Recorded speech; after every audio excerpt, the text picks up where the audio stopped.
एक पुराने अखबार में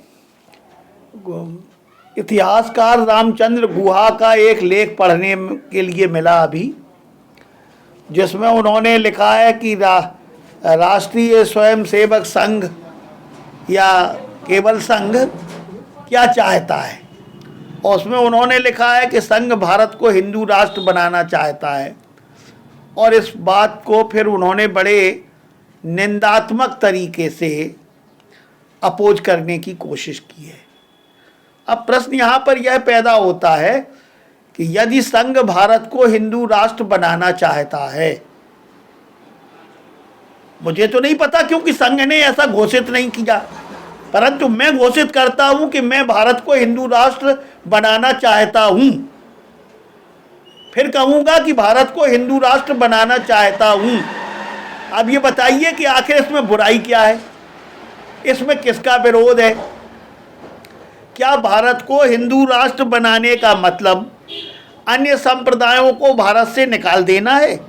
क्या अन्य संप्रदायों को या अन्य विचारधारा वाले व्यक्तियों को भारत से निकाल देना है, उनको ख़त्म कर देना है, उनकी विचारधारा पर किसी तरह का लगाम लगाना है, रोड़ा अटकाना है, अवरोध उत्पन्न करना है? ऐसा बिल्कुल नहीं है।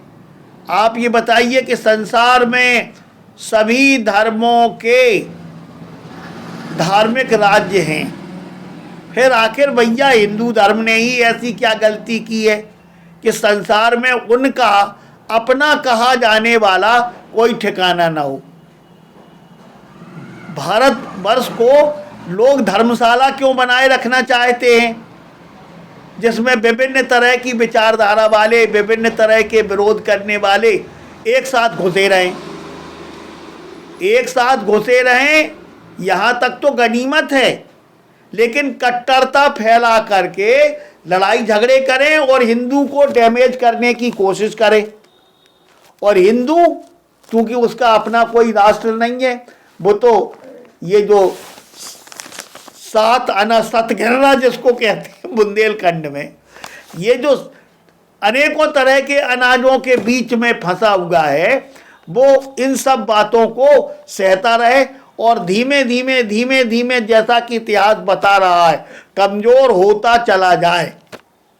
आप ये बताइए, और जो लोग भारतवर्ष को इसी तरह बनाए रखना चाहते हैं, ये वे लोग हैं कि अपने मत और संप्रदाय की घोषणा करने वाले देशों को बड़ी अच्छी नज़र से देखते हैं, उन्हें बड़ा पवित्र मानते हैं, उनके ऊपर जान निछावर करने के लिए तैयार रहते हैं, लेकिन ये नहीं चाहते हैं कि हिंदुओं का भी कोई ठिकाना हो, हिंदुओं का भी अपना कहा जाने वाला कोई देश हो।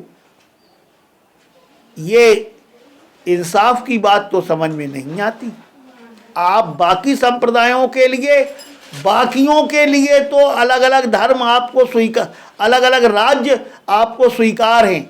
हाँ, हिंदू जब कभी ये बात कहे कि हिंदू राष्ट्र घोषित होना चाहिए, तो आप सब लोग राशन पानी लेकर के चढ़ बैठते हैं।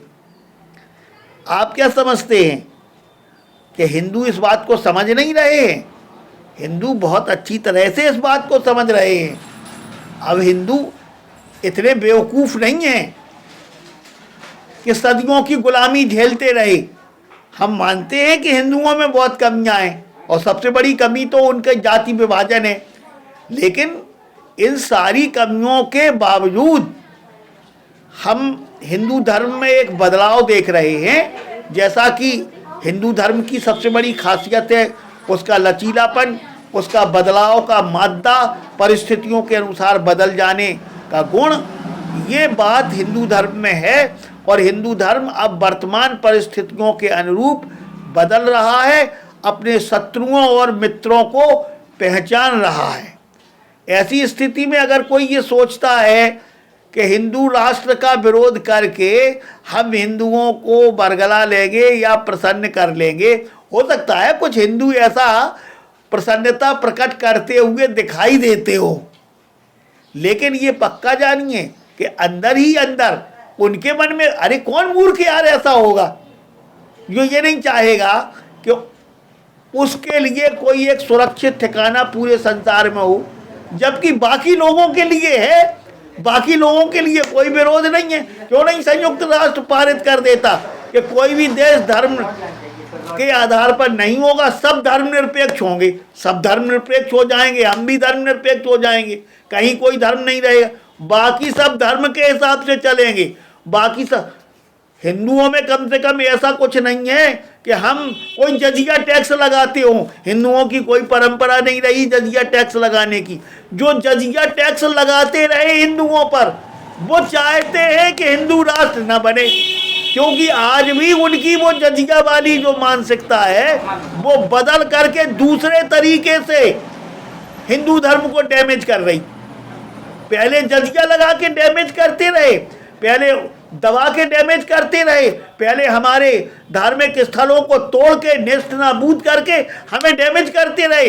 अब उन्होंने रूप बदल लिया, रूप धारण दूसरा कर लिया।